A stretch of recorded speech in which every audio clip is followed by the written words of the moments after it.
क्या बात है। देखिए मैंने भी एक नुस्खा लिया है फराल के लिए, सुहागा, वो सिंपल सुहागा, उसको बढ़िया करना है आपने। मैं दिखा देती हूँ एक बार, सुहागे की शक्ल दिखाए मुझे अखलाक भाई। सुहागा लिया है एक, पड़ा है आपके पास? नहीं, उनके पास नहीं है ना, दे मुझे। ओके, ये देखिए सुहागा इसे कहते हैं।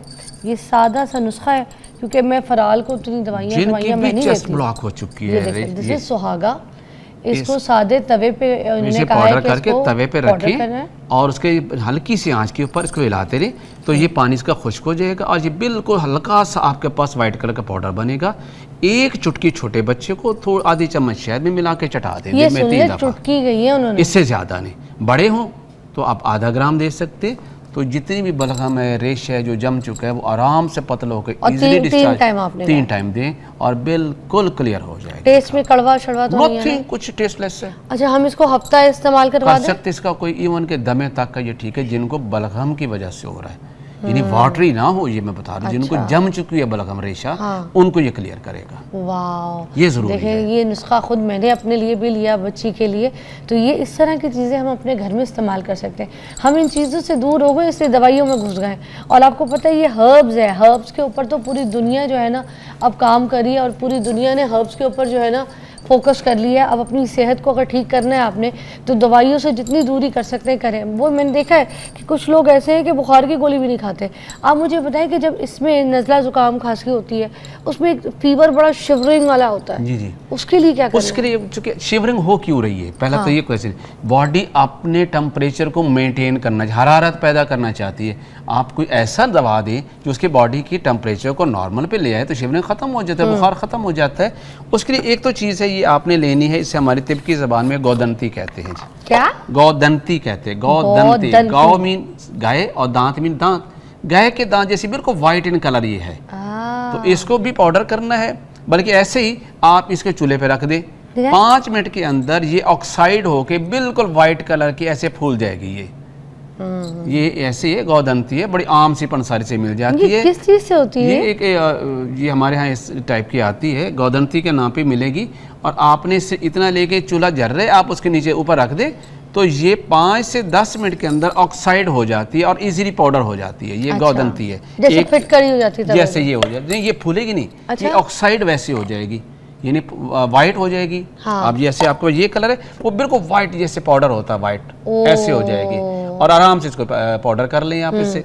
इसको हमारी ज़बान में बुखार उतारने की दवा कहते हैं। बुखार उतारने की? जी, बुखार उतारने की। एक तो ये लेना, गौदंती इज गौदंती, गौदंती जी। और 3 चीज़ें और इसमें करनी आपने। एक तो लेना है पुदीना सूखा, जी, दूसरा लेना है अजवाइन देसी, और तीसरा लेना है तेज़पात। आप ये, और चौथी ये गौदंती का मैंने ऑक्साइड कर लिया। चारों चीज़ें बराबर वजन में लेके पाउडर कर लीजिए, और चाय वाली आधी चम्मच सुबह दोपहर शाम लें। 1 दिन के अंदर कितना भी बुखार हो रहा हो सर्दी का, ये ज़हन में रखिएगा। सर्दी का बुखार, शिवरिंग हो रही है, बार बार कपड़ा लिया जा रहा है, रज़ाइयाँ लिए जा रहे हैं, शिवरिंग ख़त्म नहीं हो रही, एक खुराक खाने के आधे घंटे बाद बुखार उतर जाता है, शिवरिंग ख़त्म हो जाती है। इतना अच्छा ही है।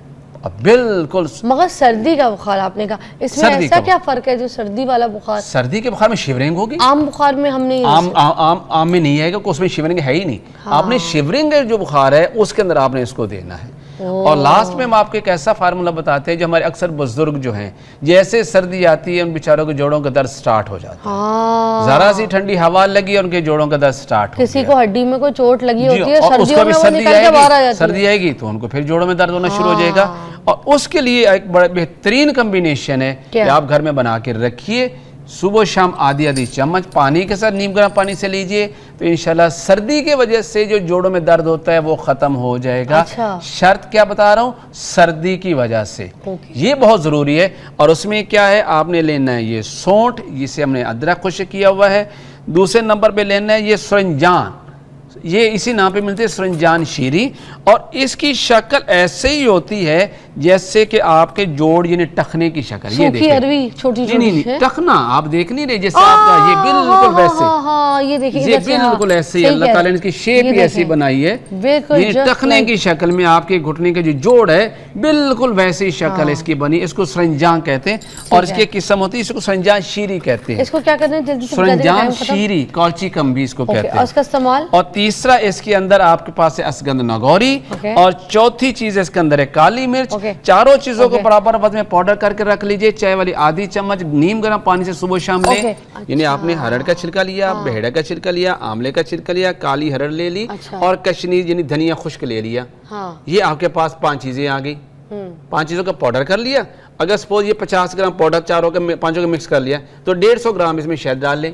और अगर पेशेंट को शुगर हो फिर तो आप सिंपल यही पाउडर ले ले, आपको शहद डालने की जरूरत नहीं है। इफेक्टिव इंग्रेडिएंट्स तो ये हैं। वो बच्चे जो नहीं है थोड़ा सा टेस्ट लेने चाहिए तो आप उसमें शहद डाल लें, और जो डायबिटिक हैं वो सिंपल यही पाउडर करके रख लें। आधी चम्मच सुबह, आधी चम्मच शाम खाएं, और ऐसे मैजिक रिजल्ट मिलेंगे। हैरान रह जाएंगे। जिन बेचारों के बाल सफेद हो चुके हैं ऐसे नज़ले की वजह से कि छींकें आके, वो भी ठीक हो जाती है इससे। अच्छा इसहाक साहब, ये जो नज़ला गले में गिरने की वजह से ना लोगों के बाल सफ़ेद हो जाते हैं, जी। उसका क्या इलाज है? उसकी यही तो बता रहा हूँ, ये गले में क्यों गिरते हैं। ऐसे लोगों के नाक के अंदर पोलिप्स बन चुके होते हैं, जिसके ये बेचारे बार बार ऑपरेट करवा रहे होते हैं। इनको अगर यही फार्मूला जो मैंने अतरीफ अली कशनीज़ी बताया है, जिसमें हरड़, बेहड़ा, आंवला, काली हरड़ और धनिया खुश्क, चारों 5 चीज़ों का पाउडर करके आधी आधी चम्मच सुबह शाम लें, तो बगैर ऑपरेशन के नेज़ल पोलिप्स ठीक हो जाते हैं, नाक में बने हुए गदूद ठीक हो जाते हैं। ये PND प्रॉब्लम, जिसे पोस्ट नेज़ल ड्रिपिंग हम कहते हैं, जिसे तिब्बती से हम केरा कहते हैं, ये 100% ठीक होता है। केरा भी ये इसी को केरा कहते हैं, इसी को PND कहते हैं, पोस्ट नेज़ल ड्रिपिंग। क्या नज़ला अगर ज़्यादा बढ़ जाए तो ये हड्डियों को भी आपके जिस्म की ख़राब करता है, ये बताना है आपको? यकीनन आपकी इम्यूनिटी को जब डिस्टर्ब करेगा और आपको बार बार ये चीज़ें हो रही होंगी तो आप वीक तो होते चले जाएंगे, आपके पूरे ऑर्गन ही वीक होंगे। अच्छा। सारे आपकी हड्डियां तो वीक होनी ही तो होनी है। हमारे हड्डियों के लिए बड़ा नुकसानदेह, नज़ले को बिल्कुल। लंबा नहीं छोड़ सकते। अगर हम कब्ज़ को उम्मुल अमराज कहते हैं, हाँ, तो केरे को या नज़ले को हम अब्बुल अमराज कहते हैं। ये अमराज का बाप है। कब्ज़ अच्छा, अगर अम्मुल अबराज, अब्बुल अमराज, अब्बू। अगर कब्ज़ को हम उम्मुल अमराज कहा कि अमराज की माँ है, तो नज़ला जो है वो अमराज का बाप है। अच्छा, उससे बहुत सारी प्रॉब्लम्स आगे चलेंगी आपको। सिर नज़ला हुआ, फिर खांसी हुआ, फिर दमा हुआ, फिर केरा हुआ, फिर नेज़ल पोलिप्स बन गई, और आप इसके अजीब प्रॉब्लम के शिकार होते चले जाएंगे। अर्ली स्टेज पे इसको डायग्नोज कीजिए, इसकी तशखीस कीजिए किस टाइप का है। जैसे मैंने आपको वजाहत बता दी है, उसके मुताबिक सिंपल से हर्ब यूज़ करें और आप क्रॉनिक प्रॉब्लम में नहीं जाते, वहीं पे क्लियर हो जाता है। चीचा वतनी से कॉल है। यास्मीन, क्या सीन? यास्मीन, हाय यास्मीन, यास्मीन, यास्मीन की कॉल। वालेकुम सलाम, कैसी है यास्मीन जी? जी मैडम, अस्सलाम वालेकुम। वालेकुम सलाम जी। यास्मीन जी क्या पूछेंगी, कैसी हैं? जी मैंने सवाल ये पूछना है, मेरे मियाँ सिगरेट पीने से उसको छाती से बलगम बहुत आती है। उनके मियाँ को सिगरेट पीने से छाती से बलगम बहुत आती है। पहले तो ये है कि आप उनकी जो है बलगम की बड़ी वजह जो बन रही है वो उनके यही है कि सिगरेट है। सबसे पहले तो उनको सिगरेट बंद कर दीजिए, और देन उसके बाद बलगम को खारिज करने के लिए मैंने आपके सामने बताया है कि आपने सुहागा, मलट्ठी और रेवंत खताई, ये 3 चीज़ें बराबर वजन में लेके चाय वाली आधी चम्मच सुबह दोपहर शाम करें, तो ये छाती को ऐसे ही साफ़ कर देते हैं जैसे धोबी कपड़े को साफ़ कर देता है। ऐसे आपकी छाती क्लियर हो जाती है और उस पर कोई सांस की प्रॉब्लम नहीं रहती। मुकम्मल जैसे सांस से जो आपकी सांस की नाली में रेशा जमा हुआ था वो बाहर निकल गया, अब सांस लेना भी आसान है। और फर्दर जो बलगम पैदा हो रही है, उसके सांस की नालियों के इन्फ्लेमेशन को क्लियर किया और आपको दोबारा बलगम बनी ही नहीं है। बलगम तो एक रद्द अमल है जिस्म का, उस इरिटेशन को ख़त्म करने के लिए जो स्मोक अंदर जा रहा था, जो आपकी म्यूकस जो सांस की जो नाली के अंदर के जो लेयर है उसको इरिटेट कर रहा था, बलगम पैदा ही हुई थी कि उसको फर्दर डैमेज होने से बचाने के लिए आप वो देना बंद करें, ये इसको क्योर कर देगा फार्मूला। वाह यास्मीन जी, ये ट्राई कीजिएगा। और आपके हस्बैंड की जो सिगरेट है वो वाकई कम करवाइए, वो बंद करना पड़ेगा, अदरवाइज ये जाके बहुत डेंजरस प्रॉब्लम पैदा करते हैं। आप बहुत से उनको लोग आते धमकी हैं। लगाए मैं मैके चली जाऊंगी, आप मैके की धमकी लगाएं, वो सिगरेट छोड़ेंगे।